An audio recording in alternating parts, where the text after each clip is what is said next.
A las 6 de la mañana me dijeron que tenía que abandonar mi casa ese mismo día, y todavía estaba descalza cuando abrí la puerta y encontré a un oficial de justicia sosteniendo una orden de desalojo con mi nombre completo, mi dirección exacta y un sello que no dejaba espacio para excusas ni retrasos.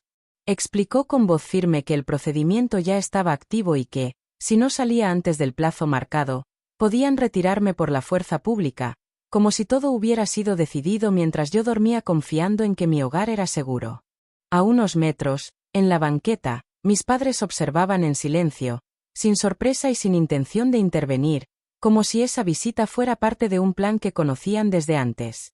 Pregunté quién había solicitado la orden esperando escuchar el nombre de un banco o de un desconocido, pero cuando el oficial leyó el documento y pronunció sus nombres, entendí que no se trataba de un error administrativo ni de una confusión legal, sino de algo hecho a mis espaldas.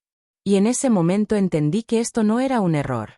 El papel temblaba en mis manos mientras intentaba procesar lo que acababa de escuchar, porque no solo era una orden de desalojo sino una demanda formal presentada ante un juez, con fundamento legal y fecha de ejecución inmediata, lo que significaba que alguien había iniciado un proceso completo sin que yo recibiera notificación previa en mi domicilio. Pregunté desde cuándo existía ese trámite y el oficial respondió que la solicitud había sido ingresada semanas atrás, acompañada de documentos que acreditaban un supuesto incumplimiento de condiciones sobre la propiedad, algo que jamás había ocurrido porque yo había cubierto cada gasto y cada impuesto desde que me mudé. Volteé hacia mis padres buscando una explicación clara, esperando que todo fuera un malentendido que pudieran desmentir en ese instante, pero en lugar de eso escuché que la casa siempre les perteneció legalmente y que mi presencia era solo una concesión temporal que podían revocar cuando lo consideraran necesario, argumento que jamás habían mencionado en años y que contradijo cada conversación previa en la que aseguraron que ese lugar sería mi patrimonio.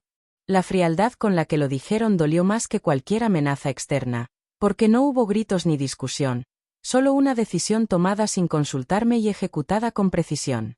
Intenté recordar si había firmado algo diferente al acuerdo inicial, si existía algún documento que yo no hubiera leído con atención, pero todo lo que vino a mi mente fueron promesas verbales y mensajes donde confirmaban que podía vivir ahí sin condiciones ocultas, lo cual hacía que esa demanda resultara aún más grave, ya que implicaba que habían presentado ante la autoridad una versión distinta de nuestra historia familiar.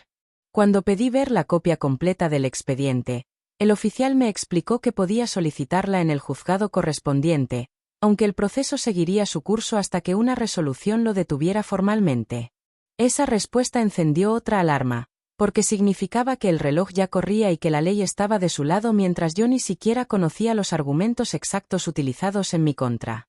Miré nuevamente a quienes me criaron y pregunté por qué no hablaron conmigo antes de llegar a ese punto, porque eligieron el camino legal en lugar de una conversación directa, y la única respuesta fue que era lo mejor para todos, frase vacía que no explicó nada y que dejó claro que la decisión estaba tomada desde mucho antes de que yo tocara ese papel. Mientras el oficial se retiraba después de notificarme formalmente, comprendí que no enfrentaba un simple conflicto familiar sino un procedimiento jurídico con consecuencias reales, iniciado con anticipación y respaldado por documentos que yo todavía no había visto. La casa donde había construido mi rutina diaria podía dejar de ser mía en cuestión de horas, y lo más difícil no era empacar, sino entender cómo quienes conocían cada parte de mi vida eligieron avanzar en silencio hasta este punto. ¿Cómo pudieron hacer esto sin que yo me enterara? No esperé a que el miedo me paralizara, cerré la puerta, tomé mi bolso y me dirigí al juzgado indicado en la notificación con la sensación de que cada minuto jugaba en mi contra, porque si existía un expediente en mi nombre necesitaba verlo antes de que la orden se ejecutara. En ventanilla confirmé el número de caso y pedí copia simple del escrito inicial, convencida de que ahí encontraría la pieza que faltaba para entender cómo habían construido esa versión donde yo aparecía como ocupante sin derecho. Cuando tuve el documento frente a mí, la sorpresa fue mayor que la rabia, ya que el escrito afirmaba que mi estancia estaba sujeta a un comodato verbal revocable y que había sido notificada previamente para desocupar, algo que jamás ocurrió. Incluso se anexaba una constancia firmada donde supuestamente yo reconocía que la propiedad no me pertenecía y aceptaba retirarme en caso de requerimiento formal. Esa hoja llevaba mi nombre completo y una rúbrica que pretendía parecerse a la mía, pero al observarla con calma noté trazos rígidos y una inclinación distinta a la que siempre uso. Seguí revisando anexos y encontré mensajes impresos donde solo aparecían fragmentos de conversaciones sacadas de contexto, frases aisladas que, al leerse sin el resto del diálogo, daban la impresión de que yo aceptaba condiciones que nunca fueron reales. Además, el escrito mencionaba una reunión celebrada un mes atrás en la que supuestamente se me informó sobre la revocación del permiso, fecha en la que yo estaba fuera de la ciudad por trabajo, algo fácil de comprobar con registros de vuelo y recibos de hotel que aún conservo. Lo más inquietante fue descubrir que el documento incluía una certificación ante notario donde se afirmaba que la firma correspondía a mi puño y letra, lo que implicaba que alguien no solo redactó esa versión sino que buscó validarla para darle apariencia de autenticidad. Cada página mostraba un nivel de preparación que no podía atribuirse a una decisión impulsiva tomada en un arranque emocional. Había asesoría, había planeación y había intención clara de que el proceso avanzara sin que yo tuviera oportunidad de reaccionar a tiempo. Solicité copia certificada del expediente completo y fotografié cada hoja permitida, consciente de que cualquier detalle podría marcar la diferencia más adelante. Mientras guardaba los documentos, una certeza empezó a formarse con claridad. Esta no era una simple discusión por un techo ni un malentendido familiar que pudiera resolverse con una charla incómoda. Era una estrategia diseñada para desplazarme con respaldo legal y reducir mi versión a una nota al margen. Al salir del juzgado, con el sol ya alto y el expediente en mi bolso, entendí que la orden no surgió de un impulso ni de un desacuerdo reciente, sino de una maniobra construida paso a paso, validada ante autoridad y presentada como verdad absoluta. Y eso significaba que esto ya estaba planeado desde hace tiempo. Salí del juzgado con el expediente apretado contra el pecho y una fecha marcada en rojo dentro de mi cabeza. Ese mismo día antes de las 12 del mediodía debía entregar la posesión voluntaria o el actuario regresaría acompañado para ejecutar la orden con apoyo de fuerza pública, lo que significaba que tenía apenas unas horas para impedir que todo se concretara. No se trataba solo de recoger ropa o documentos personales. Si permitía que el procedimiento avanzara sin oposición formal, quedaría asentado que acepté la desocupación, y revertirlo después sería mucho más complicado. Revisé nuevamente la notificación mientras caminaba hacia mi auto y confirmé que el plazo estaba claramente establecido, sin espacio para interpretaciones flexibles, lo cual me obligaba a actuar con rapidez y precisión. Llamé a un abogado recomendado por una compañera de trabajo y expliqué en pocos minutos lo esencial. Una demanda de desalojo basada en un supuesto comodato verbal, una firma que no reconocía y una certificación notarial que validaba algo que nunca suscribí. Me pidió fotografías de cada documento y me advirtió que, para frenar la ejecución, debía presentar de inmediato un escrito de oposición con argumentos sólidos y solicitud de suspensión provisional. El problema era el tiempo. Preparar ese escrito requería analizar el expediente completo y sustentar la posible falsificación, además de anexar pruebas que demostraran mi ausencia en la fecha señalada como notificación previa. Mientras enviaba los archivos por mensaje, pensé en los recibos de viaje, en correos laborales y en la geolocalización de mi teléfono que podían acreditar que no estuve en esa supuesta reunión. Cada elemento contaba, pero debía reunirlos antes de que el reloj marcara el límite. Regresé a la casa consciente de que mis padres podían aparecer en cualquier momento para supervisar el cumplimiento de la orden, lo que añadía presión emocional a un escenario ya cargado de tensión legal. No podía permitir que me vieran desesperada ni que interpretaran mi silencio como aceptación. Necesitaba mantener la calma para organizar pruebas, imprimir respaldos y preparar una respuesta formal que detuviera el procedimiento. El abogado me confirmó que, si lograba ingresar la promoción antes del mediodía, existía posibilidad de que el juez concediera una suspensión temporal mientras se investigaba la autenticidad de la firma y la veracidad de los hechos narrados en la demanda. Esa pequeña ventana se convirtió en mi única oportunidad de proteger mi hogar y demostrar que el expediente contenía irregularidades. Coloqué todos los documentos sobre la mesa, abrí la computadora y comencé a redactar un relato cronológico con fechas exactas, consciente de que cualquier omisión podía jugar en mi contra. El tiempo avanzaba con una velocidad insoportable y cada minuto perdido reducía mis opciones. Si no hacía algo antes de las 12, lo perdería todo. Respiré hondo y decidí que el miedo no iba a dirigir mis movimientos, porque cada segundo debía usarse con estrategia y no con impulso, así que convertí la mesa del comedor en un centro de operación improvisado donde coloqué el expediente, mi computadora, el teléfono y una carpeta vacía destinada a reunir pruebas claras y ordenadas. Mientras el reloj avanzaba, comencé a descargar estados de cuenta que demostraban que yo había pagado predial, servicios y mantenimiento durante años sin retrasos, lo cual contradecía cualquier insinuación de ocupación irregular o incumplimiento. Después abrí mi correo electrónico y localicé conversaciones completas donde se confirmaba que podía vivir en la propiedad sin fecha límite establecida, mensajes que, leídos de principio a fin, mostraban un acuerdo distinto al que aparecía fragmentado en la demanda. Tomé capturas con fecha visible, las guardé en formato PDF y las enumeré para que nada quedara suelto ni desordenado. También busqué los comprobantes de viaje que acreditaban mi ausencia el día de la supuesta reunión, anexando boletos electrónicos y facturas de hospedaje con horarios precisos que desmontaban la versión presentada ante el juez. Mientras organizaba todo, envié al abogado un resumen cronológico con datos concretos y le pedí que redactara de inmediato la promoción para solicitar suspensión provisional por posible falsificación de firma y falta de notificación válida. Él respondió que necesitaba una muestra reciente de mi rúbrica para contrastarla con la que aparecía en el documento notarial, así que firmé varias hojas frente a la cámara de mi teléfono, grabando el proceso para dejar constancia de mi trazo habitual y su inclinación característica. No levanté la voz ni llamé para confrontar a mis padres en ese momento, porque entendí que cualquier discusión podía distraerme de lo esencial. En lugar de eso, registré cada paso, anoté horarios de llamadas, guardé capturas de pantalla y respaldé todo en la nube para evitar pérdidas. También activé la grabadora del teléfono cuando uno de ellos envió un mensaje breve preguntando si ya estaba preparando mis cosas, mensaje que respondí con neutralidad solicitando copia del contrato que afirmaban existir, sin revelar aún que ya tenía acceso al expediente completo. La calma no significaba debilidad sino control, y mientras el abogado preparaba el escrito yo imprimía anexos y los clasificaba con separadores para entregarlos en ventanillas sin margen de improvisación.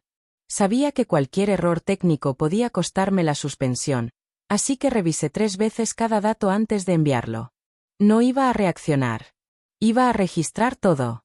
Cuando el abogado terminó de revisar los documentos que le envié, su tono cambió de concentración a alerta, porque al comparar la firma que aparecía en la constancia notarial con las muestras que acababa de grabar, detectó diferencias estructurales que no podían atribuirse a simple variación natural, lo que abría la posibilidad de una falsificación formal que, de comprobarse, implicaría responsabilidad legal para quien la presentó como auténtica. Sin embargo, esa no fue la parte más inquietante. Al revisar con más detalle la certificación, notó que el notario que validó la supuesta firma tenía su oficina en otra ciudad distinta a donde, según el expediente, se habría celebrado la reunión de notificación, lo que planteaba una incongruencia territorial difícil de justificar. Además, el número de protocolo asentado en el documento no seguía la secuencia habitual del despacho notarial durante ese mes, dato que él pudo contrastar rápidamente con registros públicos disponibles en línea. Esa combinación de inconsistencias sugería algo más que un simple conflicto familiar llevado a tribunales. Indicaba que alguien había estructurado un trámite con apariencia legal cuidando ciertos detalles, pero descuidando otros que solo se detectan cuando se examinan con lupa. Mientras escuchaba sus observaciones, sentí que el problema dejaba de ser únicamente la pérdida potencial de mi hogar para convertirse en una posible cadena de actos irregulares que involucraban declaraciones ante autoridad y validaciones notariales cuestionables. El abogado me explicó que, si el juez advertía indicios de falsedad en la firma o en la certificación, no solo podría suspender la ejecución del desalojo, sino también dar vista al Ministerio Público para investigar la autenticidad del documento, escenario que elevaría el conflicto a un nivel completamente distinto. Esa posibilidad me obligó a entender que ya no estaba ante una decisión emocional tomada por enojo o interés económico, sino frente a una maniobra que, de confirmarse, cruzaba la línea hacia responsabilidades penales. Revisé nuevamente el expediente y encontré otro detalle que antes pasó desapercibido. La fecha de elaboración de la constancia notarial era posterior al día en que supuestamente firmé el reconocimiento, lo que generaba un desfase temporal difícil de explicar sin admitir que el documento se confeccionó después de iniciada la demanda. Ese hallazgo reforzó la sospecha de que todo había sido armado con anticipación, quizá ajustando fechas para que encajaran dentro del procedimiento.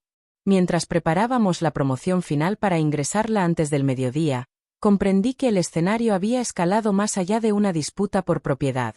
Estaba enfrentando un entramado que, si se desmoronaba, podría afectar seriamente a quienes lo impulsaron.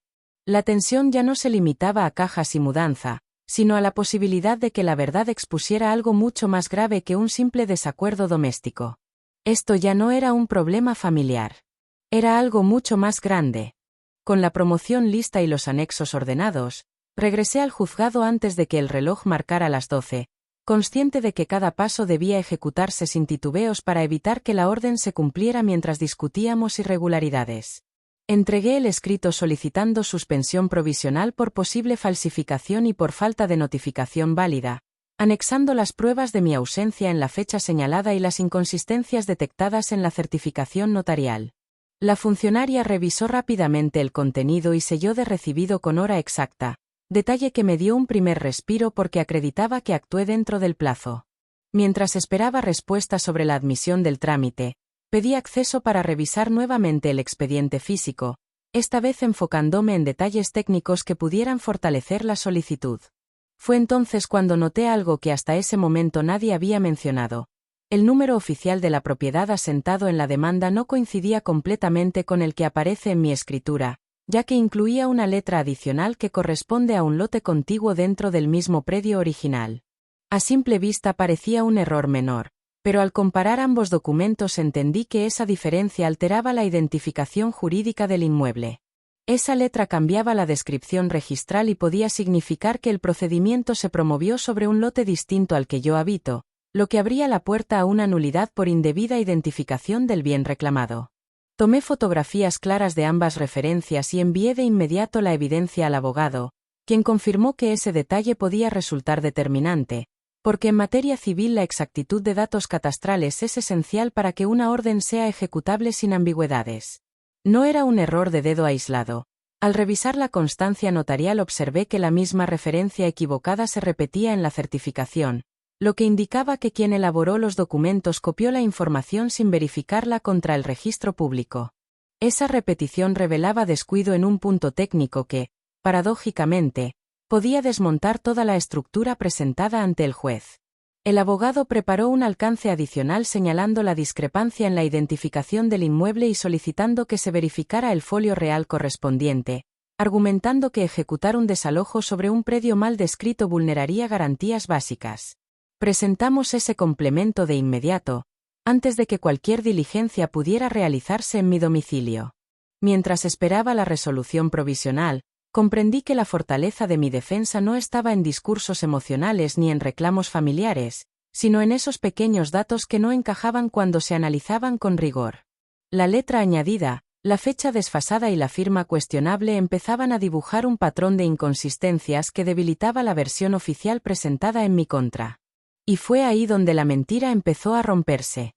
Esa misma tarde se fijó una audiencia urgente para resolver la solicitud de suspensión, y acudí acompañada por mi abogado con el expediente completo y los anexos perfectamente organizados, consciente de que ese sería el primer momento formal donde ambas versiones quedarían frente a frente bajo la mirada del juez. En la sala estaban mis padres sentados uno junto al otro, manteniendo una postura serena que contrastaba con la tensión que se respiraba en el ambiente, como si aún confiaran en que el trámite seguiría su curso sin mayores obstáculos. Cuando inició la diligencia, su representante legal sostuvo que el comodato verbal había sido revocado por decisión legítima de los propietarios y que yo había sido informada oportunamente, intentando presentar el conflicto como una simple terminación de permiso tolerado. Argumentó que la firma certificada acreditaba mi conocimiento y aceptación, y que el desalojo era consecuencia natural de mi negativa a cumplir lo pactado. Mi abogado pidió la palabra y expuso con precisión cada inconsistencia detectada, comenzando por la diferencia estructural entre la rúbrica atribuida a mí y las muestras recientes que entregamos, continuando con el desfase en la fecha de la constancia notarial y concluyendo con la discrepancia en la identificación del inmueble, señalando que el folio real correspondiente no coincidía con el descrito en la demanda. Presentó copias certificadas del registro público y explicó que ejecutar una orden sobre un predio mal identificado generaría un acto irregular susceptible de nulidad. El juez escuchó con atención y solicitó aclaración directa a la parte actora sobre el número catastral y el protocolo notarial, momento en el que noté un breve intercambio de miradas entre ellos antes de responder. Intentaron minimizar la diferencia como un error material sin relevancia, sosteniendo que la intención era clara y que el inmueble era el mismo, pero la insistencia del juez en la exactitud técnica dejó evidente que no se trataba de un detalle menor. Luego se abordó la supuesta reunión donde se me notificó verbalmente la revocación, y al presentar mis comprobantes de viaje con fechas y horarios específicos, la versión de esa cita comenzó a perder solidez. El magistrado pidió constancia de asistencia, testigos o algún respaldo adicional que acreditara mi presencia ese día, y la respuesta fue evasiva, limitada a la certificación notarial previamente cuestionada. La audiencia dejó de ser un trámite automático y se convirtió en un análisis minucioso de pruebas y contradicciones, donde cada dato técnico pesaba más que cualquier argumento emocional. El ambiente se volvió denso cuando el juez, mirando directamente a la parte actora, formuló una interrogante concreta sobre la procedencia exacta de la firma y la verificación del inmueble descrito. Y entonces alguien hizo la pregunta que nadie quería escuchar. La pregunta fue directa y sin rodeos. ¿Quién verificó personalmente la identidad de la firmante y la correspondencia exacta del inmueble antes de certificar ese documento? Durante unos segundos nadie respondió, y ese silencio pesó más que cualquier argumento presentado hasta ese momento. El representante legal intentó retomar la palabra para matizar, pero el juez pidió una contestación concreta, no explicaciones generales. Mi padre aclaró que la gestión se hizo conforme a derecho y que confiaron en el trámite realizado, evitando señalar con precisión quién estuvo presente en la supuesta firma. Mi madre añadió que todo se hizo de buena fe, como si esa expresión pudiera sustituir los requisitos formales exigidos por la ley. Sin embargo, la insistencia judicial en detalles específicos comenzó a desarmar la seguridad con la que habían llegado a la audiencia.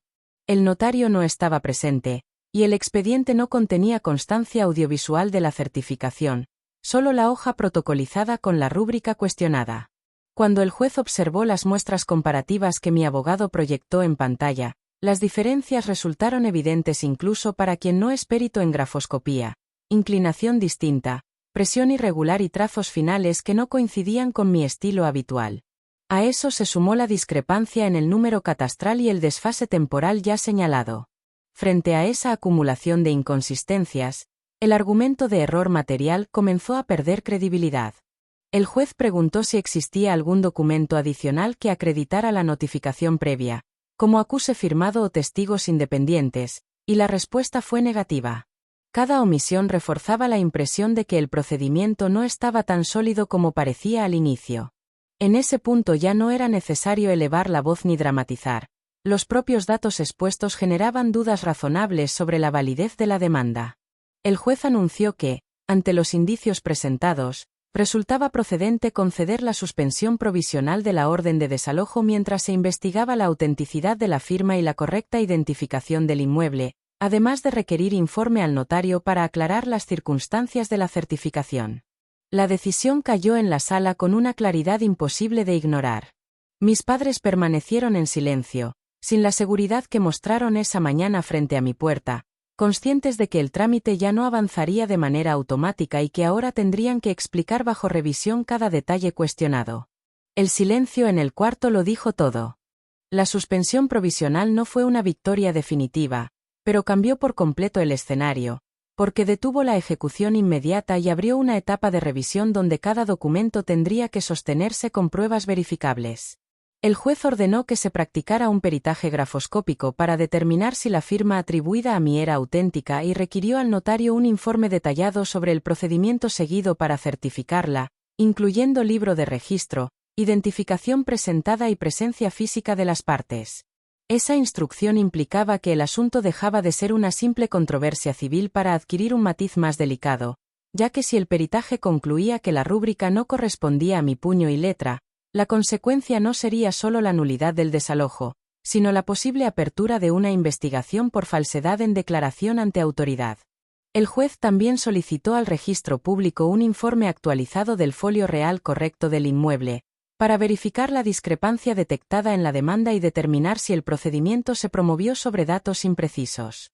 Días después, el dictamen preliminar confirmó diferencias técnicas relevantes entre la firma impugnada y mis muestras, señalando variaciones consistentes en presión, continuidad y dirección de trazos que no podían atribuirse a simple variación natural. Con ese resultado, la suspensión se volvió más sólida y la demanda comenzó a perder sustento jurídico. El informe registral, por su parte, acreditó que el número catastral utilizado en la solicitud correspondía parcialmente a otro lote, lo que reforzó el argumento de indebida identificación del bien. Ante ese panorama, la parte actora presentó un escrito desistiendo de la acción de desalojo, argumentando que preferían resolver el asunto por otra vía, pero el juez dejó constancia de las irregularidades detectadas y ordenó remitir copia certificada al Ministerio Público para que evaluara si existían elementos suficientes para iniciar investigación. Esa decisión marcó un punto de no retorno, porque ya no se trataba de retirar una demanda incómoda, sino de enfrentar las consecuencias de haber presentado documentación cuestionable ante autoridad judicial. En términos prácticos, la orden quedó sin efecto y mi posesión se mantuvo protegida mientras se resolvía el fondo del asunto, lo que me permitió permanecer en mi hogar sin amenaza inmediata de ejecución. Sin embargo, el vínculo familiar quedó fracturado por una acción que cruzó límites legales y éticos difíciles de reparar. No fue justicia perfecta, pero fue suficiente. Semanas después, la casa volvió a sentirse en calma, pero no era la misma tranquilidad de antes. Ahora cada habitación me recordaba lo cerca que estuve de perderlo todo por confiar sin exigir claridad. El proceso legal siguió su curso por la vía correspondiente, mientras yo decidí formalizar mi situación patrimonial para que nunca más dependiera de acuerdos verbales ni promesas familiares que pudieran cambiar sin aviso.